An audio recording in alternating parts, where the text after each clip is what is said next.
Hello friends, welcome to my channel Excellent Coaching। Operant conditioning and cognitive perspective के बारे में पढ़ेंगे। Operant conditioning generally उन लोगों की आइडियाज़ हैं जो बिहेवियरिस्ट हैं। बिहेवियरिस्ट मतलब जो ये चीज़ नहीं मानते हैं कि हमारे बिहेवियर में कॉग्निशन का कोई रोल होता है।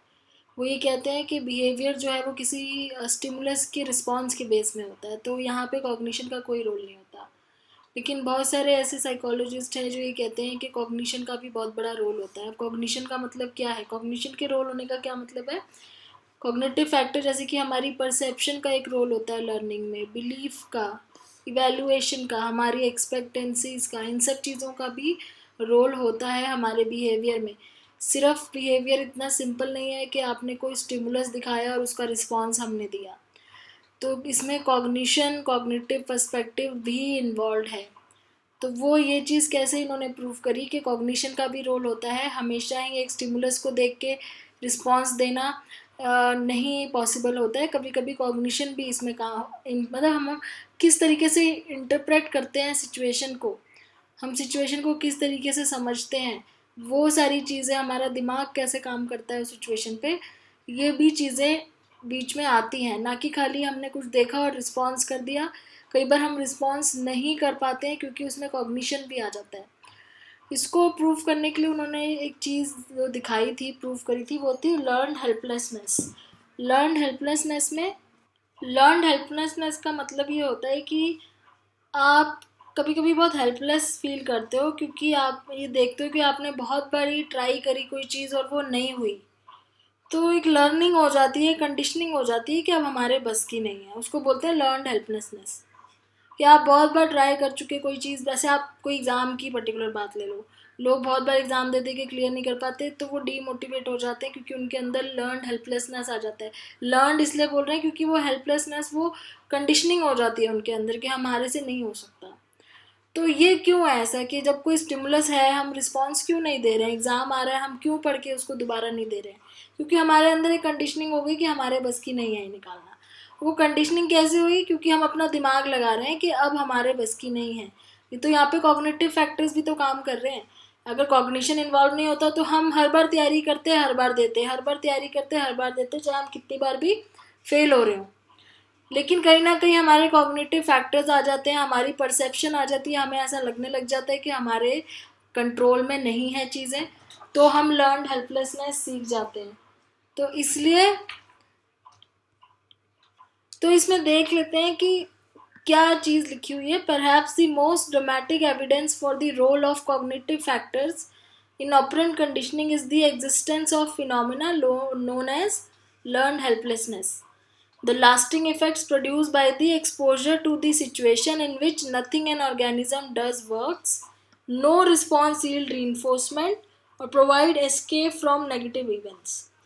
तो ये तब होता है जब ऑर्गेनिज्म जितनी बार भी रिस्पॉन्स दे उसको कोई रीइंफोर्समेंट नहीं मिलती, या फिर जो नेगेटिव इवेंट है उससे वो एस्केप नहीं कर पाता है। तो कहीं से एस्केप ना कर पाना या कहीं से रीइंफोर्समेंट ना मिलना बार बार रिस्पॉन्स देने के बाद भी, तो लर्नड हेल्पलेसनेस दिखती है। So if the situation changes so that some responses will work, organism in a state of learned helplessness never discover this fact. अब इस केस में क्या होता है, हम गिव अप कर देते हैं। हम ये नहीं सोचते कि हो सकता है कि थोड़ा सा हम अपना तरीका बदलें तो शायद हमें रीइंफोर्समेंट मिलेगी, थोड़ा सा हम कोई चीज़ को चेंज करें, सिचुएशन थोड़ी सी चेंज हो तो हमें कुछ हो। जैसे हम एग्ज़ाम दे दे के एग्ज़ाम देना छोड़ देते हैं ये सोच के कि हम नहीं कर पाएंगे। कभी कभी ऐसा हो सकता है कि आगे जाके कोई पेपर इजी आ जाए जिसका आपका निकल जाए, या कोई ऑर्गेनाइजेशन जो पेपर बनाती है वो ही चेंज हो जाए और दूसरी ऑर्गेनाइजेशन आ जाए, पेपर का पैटर्न चेंज हो जाए, सिचुएशन बदल सकती है। तो इसलिए वो चीज़ हमें पता ही नहीं चलेगी अगर हम गिव अप कर देंगे। तो वही ये चीज़ कह रहे हैं कि फिर उन लोगों को वो चीज़ कभी पता नहीं चलती क्योंकि वो एकदम छोड़ देते हैं, गिव अप कर देते हैं। So it is not clear why learned helplessness occurs. It seems impossible to explain it entirely in terms of contingent relation between individual responses and consequences. अब ये कह रहे हैं अगर यहाँ पे कॉग्निटिव फैक्टर्स को अगर हम इग्नोर कर दें, अगर हम यही मान लें कि खाली स्टिमुलस के बेस पे और रिस्पॉन्स के बेस पे और उसके कॉन्सिक्वेंस क्या हो रहे हैं, अगर उसके बेस पे हम सोचें तो फिर तो ये एक्सप्लेन करना बहुत मुश्किल है कि क्यों हो जाती है लर्नड हेल्पलेसनेस। ठीक है, अब आगे ये कहते हैं कि रिसर्चर ने स्टडीज़ करी हुई हैं इस चीज़ को चेक करने के लिए। जैसे कि researcher on learn helplessness seem to suggest that its onset stems partly from a perception of control. एक चीज़ होती है परसेप्शन ऑफ कंट्रोल, मतलब कुछ चीज़ें हमारे कंट्रोल में नहीं हैं। इस चीज़ की परसेप्शन अगर हमें हो जाए, अगर हमें ये बिलीफ हो जाए कि नो कंट्रोल ओवर अवर एनवायरनमेंट और अवर लाइफ्स, हमारे अपने लाइफ पे या अपने एनवायरनमेंट पे कोई कंट्रोल नहीं है, अगर हम ये चीज़ मानने लग जाएं तो हम गिव अप कर देते हैं, तो हम छोड़ देते हैं। Many children growing up in urban slums perceive they have little control over the environment.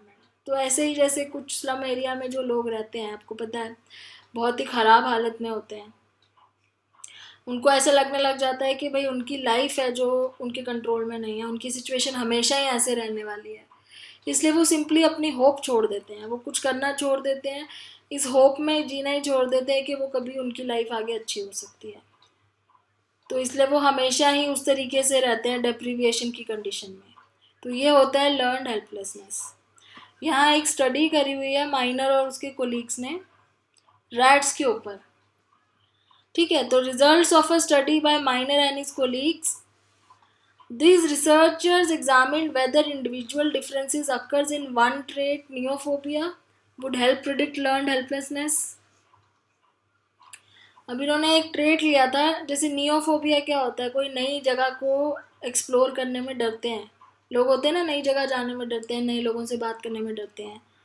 तो जिन रैट्स के अंदर नियोफोबिया है, क्या उनको लर्नड हेल्पलेसनेस जल्दी हो जाती है, या जिनको नहीं है उनको जल्दी होती है, या इससे क्या फ़र्क पड़ता है, नियोफोबिया से लर्नड हेल्पलेसनेस का क्या रिलेशन है, ये स्टडी करी थी। So neophobia is a tendency to withdraw from anything unfamiliar such as new people, places and objects. The researchers reasoned that since neophobic rats are less able to cope with stressful conditions, जो नियोफोबिक rats हैं, जो डरते हैं बाहर जाने से या नई जगह जाने से, नए लोगों से मिलने से, वो ज़्यादा कोप नहीं कर पाते स्ट्रेसफुल कंडीशन से, क्योंकि उनको फोबिया है। नॉन नियोफोबिक रैट जल्दी कोप अप कर लेते हैं, जिनको डर नहीं है। ठीक है, these subjects might also be less resilient in the face of experiences that can lead to learned helplessness. तो ये कह रहे हैं कि रिसर्चर ने ये सोचा था उस टाइम पे, या माना था कि जो नियोफोबिक रैट्स है ना, जो जिनको स्ट्रेस जल्दी हो जाता है, वो लोग लर्न हेल्पलेसनेस भी जल्दी सीख जाते होंगे, क्योंकि वो जल्दी स्ट्रेस हो जाते हैं, तो ऑब्वियसली वो हेल्पलेस भी जल्दी फील करना शुरू कर देंगे। The investigator measured neophobia by giving each rat a choice between remaining in a familiar box and exploring a much larger unfamiliar enclosure. तो यहाँ पे नियोफोबिया कैसे, उन्होंने इन्वेस्टिगेटर जो रिसर्चर थे उन्हें कैसे पता कि कौन से रैट्स नियोफोबिक हैं कौन से नहीं हैं। अब जैसे एक रैट है जिस बॉक्स में वो है, अगर उसको ऑप्शन दिया जाए कि उस बॉक्स को छोड़ के वो और दूसरे तीसरे बॉक्स में जा सकता है, तो जो जाके इधर उधर घूम रहे हैं सब जगह पे, मतलब वो नियोफोबिक नहीं है। लेकिन जो ऐसे रैट्स हैं जो अपने उसी जगह पे रहना चाहते हैं जहाँ पे वो फेमिलियर हैं, मतलब वो नियोफोबिक रैट्स हैं। ठीक है, क्योंकि वो नई जगह नहीं जाना चाहते। The rats neophobia score was relative amount of time it spent exploring the new enclosure. तो जो रैट जितना ज़्यादा नई जगह पे रहेगा, वो उसका स्कोर उतना ज़्यादा नियोफोबिया में कम होगा। जो रैट एक ही जगह पे ज़्यादा रहेगा उसका नियोफोबिया ज़्यादा होगा, मतलब उसके अंदर फोबिया ज़्यादा है। ठीक है, each rat then received either 0, 60 और 120 painful inescapable shocks to its tail. तो हर रैट को क्या हुआ, थोड़ी देर बाद उन्होंने शॉक ट्रीटमेंट दिया, शॉक दिया। कैसे, 0 अमाउंट का, 60 का और 1, मान लो ये वोट्स की बात कर रहा है कि 0 वोट, 60 वोट्स, 120 वोट्स, इस तरीके से उनकी टेल पे। In general a greater number of shocks increases the likelihood that learned helplessness will occur. तो ये देखना चाहते थे कि क्या उनको ज़्यादा शॉक देंगे तो क्या उनकी लर्न हेल्पलेसनेस जल्दी, मतलब उनको जल्दी से ये चीज़ लर्न हो जाएगी कि वो कुछ नहीं कर सकते हैं, या होपलेस हो जाएंगे वो लोग। तो यहाँ पे वो क्या करने की कोशिश कर रहे हैं इस पूरे एक्सपेरिमेंट में कि कुछ एक बॉक्स है जिसमें बहुत सारे रैट्स हैं, जिसमें से कुछ रैट्स हैं जो नियोफोबिक है, कुछ है जो नॉन नियोफोबिक है। उनके सामने ऑप्शन है कि वो जगह छोड़ के दूसरे बॉक्स में जा सकते हैं। ठीक है, अब क्या है कि कुछ रैट्स तो नॉन नियोफोबिक हैं जो चले जाते हैं, कुछ नियोफोबिक है जो अपनी जगह पे ही रहते हैं, लेकिन सबको शॉक लगता है। तो शॉक लगने से क्या ऐसा देखा गया कि जिसको शॉक लग रहा है वो वहाँ से भागने की कोशिश कर रहा है, कि वो शॉक लगने की वजह से वो वहीं रह रहा है क्योंकि उसको लग रहा है कि वो हेल्पलेस है, वो नई जगह भी नहीं जा सकता और वो शॉक उसको बर्दाश्त करना पड़ेगा। अब जैसे अगर आपको बाहर जाने में डर लगता है, आपको फोबिया है, बाहर नहीं जा सकते आप, लेकिन घर में आपके सपोज फूड खाना ख़त्म हो गया, आपको पता है कि खाना लेना है तो मुझे बाहर जाना पड़ेगा, ऑनलाइन फैसिलिटी की अवेलेबिलिटी नहीं है। अब आपके अंदर फोबिया है, बाहर जाने से डरते हो, लेकिन खाना ख़त्म हो गया है, आपको बहुत ज़रूरी है बाहर जाना, लेकिन बिकॉज आपका फोबिया इतना ज़्यादा है कि आप नहीं जा पा रहे हो, तो आप वहीं बैठ जाते हो होपलेस होके कि हम कुछ नहीं कर सकते, खाना भी ख़त्म हो गया है, बाहर भी नहीं जा सकते क्योंकि फोबिया है, बाहर जाने से डर लगता है। तो ये लर्न हेल्पलेसनेस आपके अंदर आ गई है, होपलेस हो गए हो आप। तो वही चीज़ ये देख रहे थे कि शॉक लगने से क्या ये वहाँ से भागने की कोशिश करते हैं जिनको फोबिया है, या ये वहीं बैठे रहते हैं ये सोच के कि हमारे बस में नहीं है। On the following day, researchers tested for evidence of learned helplessness by exposing the rats once again to the painful shock. This time, however, rats would easily escape. Learned helplessness was gauged by the amount of time it took the rats to escape or whether they attempted to do so at all. अब next day इन्होंने फिर से ऐसे किया, rats को shock दिया, फिर क्या हुआ, रैट्स वहाँ से भागने की कोशिश की रैट्स ने जब इनको शॉक लग रहा था। तो इन्होंने लर्न हेल्पलेसनेस कैसे मेजर किया, इन्होंने चेक किया कि कौन सा रैट कितनी देर तक बर्दाश्त कर रहा है, फिर कितनी देर बाद वो वहाँ से निकल रहा है। जो ज़्यादा टाइम बर्दाश्त कर रहा है मतलब उसके अंदर लर्न हेल्पलेसनेस आ गई है, इसलिए वो वहाँ से जल्दी नहीं उठ के भाग रहा। The result of this study can be summarize as follows. फिर क्या रिजल्ट आया इस स्टडी का, रिजल्ट हमारे लिए ज़्यादा इंपॉर्टेंट है देखना, रिजल्ट देखते हैं क्या आया। First, consistent with the view that learned helplessness stems partly from perception of loss of control, the rats' escape behavior was directly related to the number of inescapable shocks they had received. The greater the number of inescapable shock they received, the longer it took them to escape. पहली चीज़ तो ये पता चल गई कि जितना ज़्यादा उनको शॉक लग रहा था, जिस शॉक से वो बच नहीं सकते थे क्योंकि उनके टेल में था, टेल में बांधा हुआ था, उतना जल्दी वो अपनी होप छोड़ रहे थे, मतलब उतनी जल्दी वो हेल्पलेस हो रहे थे। जितना ज़्यादा शॉक लग रहा था उतना जल्दी वो हेल्पलेस हो गए थे, वो अपनी जगह से उठ के नहीं भाग रहे थे, क्योंकि हमको ये लग रहा था कि उनकी परसेप्शन चेंज हो गई थी, उनको ये लग रहा था कि उनके कंट्रोल में नहीं है, चाहे वो इधर उधर चले भी जाएं तो भी उन्हें शॉक लगेगा, तो इससे अच्छा क्या है एक ही जगह पे बैठे रहो। तो उनका परसेप्शन क्या हो गया था, लॉस ऑफ कंट्रोल, कि हम अपने एनवायरनमेंट को कंट्रोल नहीं कर सकते, इसलिए कहीं भागने से कोई फ़ायदा नहीं है, एक ही जगह पे बैठे रहते हैं। ठीक है, तो एक चीज़ तो ये पता चली। सेकंड क्या था, perhaps more interestingly neophobia appear to predict the occurrence of learn helplessness, at least for the group receiving the immediate number of shocks. तो वही हुआ जो उन्होंने सोचा था कि जिनको नियोफोबिया था उनको लर्न हेल्पलेसनेस जल्दी आया, क्योंकि वो एक तो वैसे ही फोबिया था उनको नई जगह जाने का, ऊपर से उनको शॉक लग रहा था जो इनएस्केपेबल था, जिससे वो बच नहीं सकते थे, तो उस केस में होपलेस जल्दी हो गए थे। Among the rats in this group learn helplessness was most likely to occur among the neophobic rats. तो उन लोगों को ज़्यादा हुआ जो नियोफोबिक थे, मतलब कि जो पहले से ही स्ट्रेस में रहते थे, बाहर जाने से डरते थे। तो जैसा इन्होंने प्रिडिक्ट किया था उसी तरीके से रिजल्ट भी आए। So scores on neophobia measure did not predict the occurrence of learned helplessness among rats who initially received greater number of inescapable shocks. In fact, on test day, most of the rats in this group didn't even try to escape, despite the fact they could do so easily.